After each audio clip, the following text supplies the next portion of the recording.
Hello everyone. இன்னைக்கு அரசு ஊழியர்களுக்கு மிக முக்கியமான ஒரு தலைப்பை பத்தி பேச போறோம். ஓய்வூதிய திட்டங்கள்.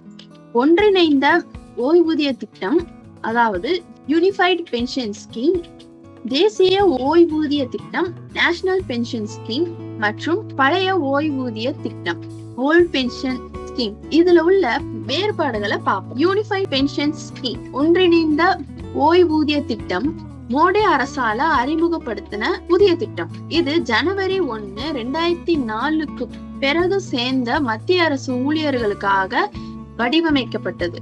இது 25 வருஷம் சேவைக்கு பின்னாடி அவங்களோட அடிப்படை சம்பளத்துல 50% உத்தரவாத ஓய்வூதியம் வழங்குவாங்க. இதுல விகிதாசார ஓய்வூதியங்களும் உறுதியான குடும்ப ஓய்வூதியங்களும் ஏற்பாடு செஞ்சிருக்காங்க.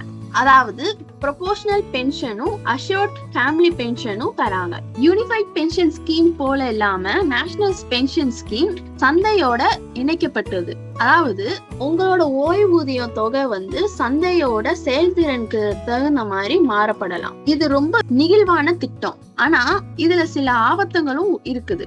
இதுல அரசும் அப்புறம் ஊழியர்களும் 2 பேரோட பங்களிப்பும் இருக்குது.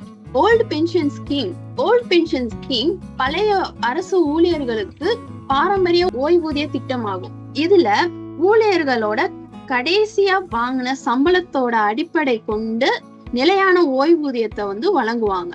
இருந்தாலும் பல மாநிலங்கள்ல இந்த ஓல்ட் பென்ஷன் ஸ்கீம்ல இருந்து விலகி நேஷனல் பென்ஷன் ஸ்கீம்லயோ இல்ல யூனிஃபைட் பென்ஷன் ஸ்கீமுக்கோ மாறுறாங்க. இந்த 3 திட்டங்களுக்கு இடையில இருக்கிற முக்கியமான வேறுபாடுகள்லாம் என்னன்னு சுருக்கமா பார்ப்போம். யூபிஎஸ் உத்தரவாத ஓய்வூதியம் வழங்குது. என்பிஎஸ் சந்தையோட இணைக்கப்பட்டது. ஓபிஎஸ் பாரம்பரியமான ஒரு திட்டம்.